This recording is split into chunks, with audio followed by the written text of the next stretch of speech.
हरे कृष्णा सभी को। आज हम पढ़ेंगे श्रीमद् भगवत गीता का अध्याय 11वां। और अध्याय 11वां का नाम है विराट रूप, जिसको हम जानते हैं विश्व रूप दर्शन योग के नाम से। और उसमें है 55 श्लोकास। अर्जुन ने कहा, आपने जिन अत्यंत गुह्य आध्यात्मिक विषयों का मुझे उपदेश दिया है, उसे सुनकर अब मेरा मोह दूर हो गया है। हे कमल नयन, मैंने आपसे प्रत्येक जीव की उत्पत्ति तथा लय के विषय में विस्तार से सुना है और आपकी अक्षय महिमा का अनुभव किया है। हे पुरुषोत्तम, हे परमेश्वर, यद्यपि आपको मैं अपने समक्ष आपके द्वारा वर्णित आपके वास्तविक रूप में देख रहा हूँ, किंतु मैं यह देखने का इच्छुक हूँ कि आप इस दृश्य जगत में किस प्रकार प्रविष्ट हुए हैं। मैं आपके उसी रूप का दर्शन करना चाहता हूँ। हे प्रभु, हे योगेश्वर, यदि आप सोचते हैं कि मैं आपके विश्व रूप को देखने में समर्थ हो सकता हूँ, तो कृपा करके मुझे अपना असीम विश्व रूप दिखलाइए। भगवान ने कहा, हे अर्जुन, हे पार्थ, अब तुम मेरे ऐश्वर्य को सैकड़ों हजारों प्रकार के देवी तथा विविध रंगों वाले रूपों को देखो।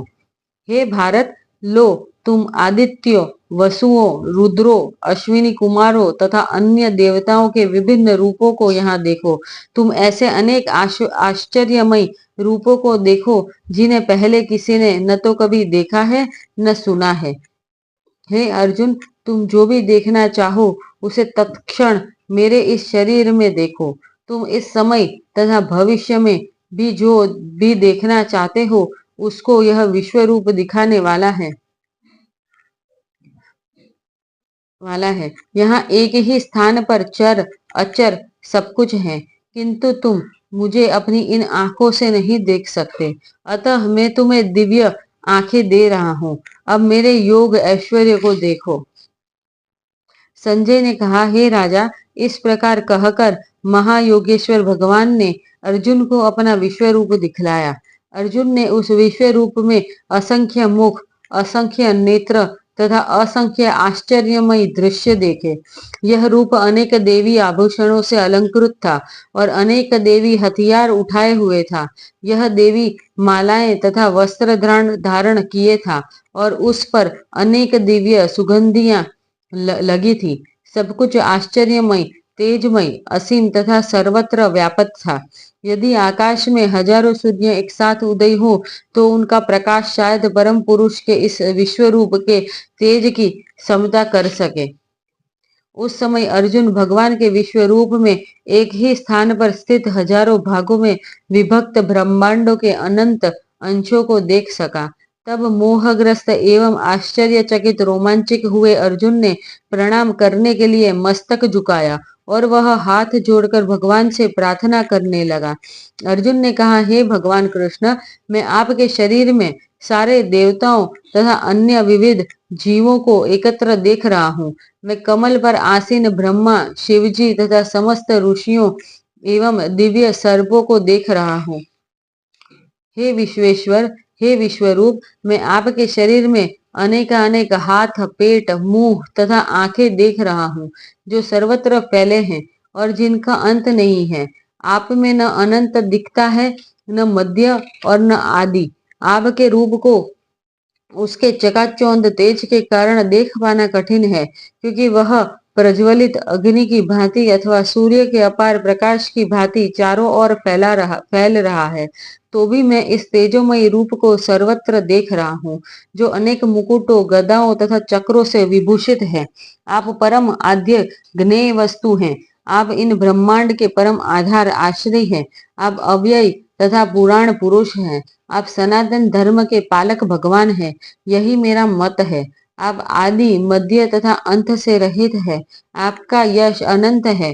आपकी असंख्य भुजाएं हैं और सूर्य तथा चंद्रमा आपकी आंखें हैं। मैं आपके मुख से प्रज्वलित अग्नि निकलते और आपके तेज से इस संपूर्ण ब्रह्मांड को जलते हुए देख रहा हूँ।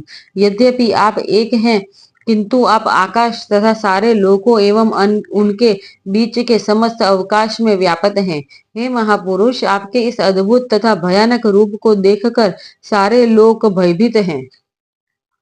देवों का सारा समूह आपकी शरण ले रहा है और आप में प्रवेश कर रहा है। उनमें से कुछ अत्यंत भयभीत होकर हाथ जोड़े आपकी प्रार्थना कर रहे हैं। महर्षियों तथा सिद्धों के समूह कल्याण हो कहकर वैदिक शस्त्रों का पाठ करते हुए आपकी स्तुति कर रहे हैं।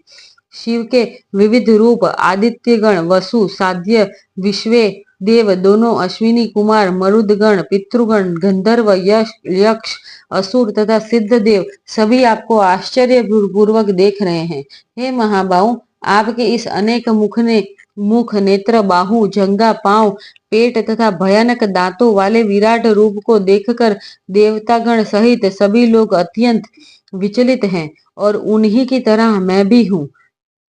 हे सर्वव्यापी विष्णु, नाना ज्योतिर्मय रंगों से युक्त आपको आकाश का स्पर्श करते मुख्य फैलाए तथा बड़ी बड़ी चमकती आंखें निकाले देखकर भय से मेरा मन विचलित है। मैं न तो धैर्य धारण कर पा रहा हूँ, न मानसिक संतुलन ही पा रहा हूँ। हे देवेश, हे जगन निवास, आप मुझ पर प्रसन्न हो। मेरे इस प्रकार से आपके प्रलयाग्नि स्वरूप मुखों को तथा विकराल दांतों को देखकर अपना संतुलन नहीं रख पा रहा। मैं सब ओर से मोहग्रस्त हो रहा हूँ। धृतराष्ट्र के सारे पुत्र अपने समस्त सहायक राजाओं सहित तथा भीष्म, द्रोण, कर्ण एवं हमारे प्रमुख योद्धा भी आपके विकराल मुख में प्रवेश कर रहे हैं। उनमें से कुछ के शीरों को तो मैं आपके दांतों के बीच चूर्णित हुआ देख रहा हूँ। जिस प्रकार नदियों की अनेक तरंगे समुद्र में प्रवेश करती है, उसी प्रकार ये समस्त महान योद्धा भी आपके प्रज्वलित मुखों में प्रवेश कर रहे हैं। मैं समस्त लोगों को पूर्ण वेग से आपके मुख में उसी प्रकार प्रविष्ट होते देख रहा हूँ, जिस प्रकार पतंगे अपने विनाश के लिए प्रज्वलित अग्नि में कूद पड़ते हैं।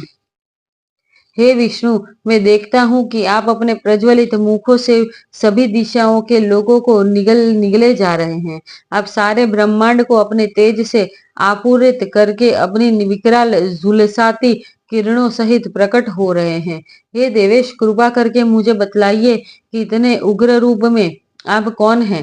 मैं आपको नमस्कार करता हूँ। कृपा करके मुझ पर प्रसन्न हो। आप आदि भगवान हैं। मैं आपको जानता हूँ, क्योंकि मैं नहीं जान पा रहा हूँ कि आपका प्रयोजन क्या है। भगवान ने कहा, समस्त जगतों को विनष्ट करने वाला काल मैं हूँ और मैं यहाँ समस्त लोगों का विनाश करने के लिए आया हूँ। तुम्हारे पांडवों के सिवा दोनों पक्षों के सारे योद्धा मारे जाएंगे। अतः उठो, लड़ने के लिए तैयार हो और यश अर्जित करो। अपने शत्रुओं को जीतकर संपन्न राज्य का भोग करो। ये सब मेरे द्वारा पहले ही मारे जा चुके हैं। और हे सव्य साची, तुम तो युद्ध में केवल निमित्त मात्र हो सकते हो। द्रोण, भीष्म, जयद्रथ, कर्ण तथा अन्य महान योद्धा पहले ही मेरे द्वारा मारे जा चुके हैं। अतः तुम उनका वध करो और तनिक भी विचलित न हो। तुम केवल युद्ध करो। युद्ध में तुम अपने शत्रुओं को परास्त करोगे। संजय ने धृतराष्ट्र से कहा, हे राजा, भगवान के मुख से इन वचनों को सुनकर कांपते हुए अर्जुन ने हाथ जोड़कर उन्हें बारंबार नमस्कार किया। फिर उसने भयभीत होकर अवरुद्ध स्वर में कृष्ण से इस प्रकार कहा। अर्जुन ने कहा, हे ऋषिकेश, आपके नाम के श्रवण से संसार हर्षित होता है और सभी लोग आपके प्रति अनुरक्त होते हैं। यद्यपि सिद्ध पुरुष आपको नमस्कार करते हैं, किंतु असुरगण भयभीत हैं और इधर उधर भाग रहे हैं। यह ठीक ही हुआ है। हे महात्मा, आप ब्रह्मा से भी बढ़कर हैं। आप आदि सृष्टा है, तो फिर वे आपको सादर नमस्कार क्यों न करें? हे अनंत, हे देवेश, हे जगन निवास, आप परम स्तोत्र, अक्षर, कारणों के कारण तथा इस भौतिक जगत से परे हैं। आप आदि देव, सनातन पुरुष तथा इस दृश्य जगत के परम आश्चर्य हैं। आप सब कुछ जानने वाले हैं और आप ही वह सब कुछ है जो जानने योग्य हैं। आप भौतिक गुणों से परे परम आश्रय है। हे अनंत रूप, पर यह संपूर्ण दृश्य जगत आपसे व्याप्त है। आप वायु हैं तथा परम नियंता भी है। आप अग्नि है, जल है तथा चंद्रमा है। आप आदि जीव ब्रह्मा है और आप प्रपितामह है। अतः आपको हजार बार नमस्कार है और पुनः पुनः नमस्कार है। आपको आगे पीछे तथा चारों ओर से नमस्कार है। हे असीम शक्ति, आप अनंत पराक्रम के स्वामी है। आप सर्वव्यापी है, अतः आप सब कुछ है। आपको अपना मित्र मानते हुए मैंने हठ पूर्वक आपको हे कृष्ण, हे यादव, हे सखा जैसे संबंधों से पुकारा है, क्योंकि मैं आपकी महिमा को नहीं जानता था। मैंने मूर्खतावश या प्रेमवश जो कुछ भी किया है, कृपया उसके लिए मुझे क्षमा कर दे। यही नहीं, मैंने कई बार आराम करते समय एक साथ लेटे हुए या साथ साथ खाते या बैठे हुए, कभी अकेले तो कभी अनेक मित्रों के समक्ष आपका अनादर किया है। हे अच्युत, मेरे इन समस्त अपराधों को क्षमा करें। आप इस चर तथा अचर संपूर्ण दृश्य जगत के जनक हैं। आप परम पूज्य महान आध्यात्मिक गुरु हैं। न तो कोई आपके तुल्य है, न ही कोई आपके समान हो सकता है। हे अतुल शक्ति वाले प्रभु, भला तीनों लोकों में आपसे बढ़कर कोई कैसे हो सकता है। आप प्रत्येक जीव द्वारा पूजनीय भगवान है। अतः मैं गिरकर सादर प्रणाम करता हूँ और आपकी कृपा की याचना करता हूँ।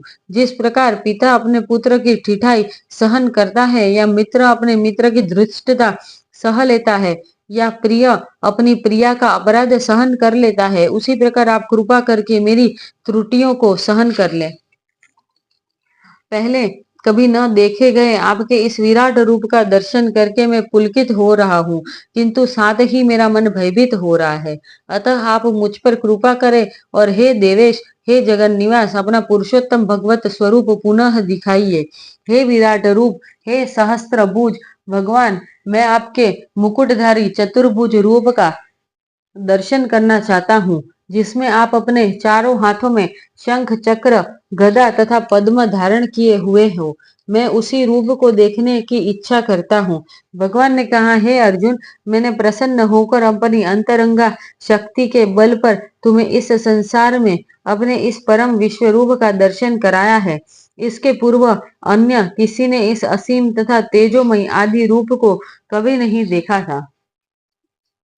हे कुरुक्षेत्र, तुमसे पूर्व मेरे इस विश्व रूप को किसी ने नहीं देखा, क्योंकि मैं न तो वेदाध्ययन के द्वारा, न यज्ञ, न दान पुण्य या कठिन तपस्या के द्वारा इस रूप में इस संसार में देखा जा सकता हूँ।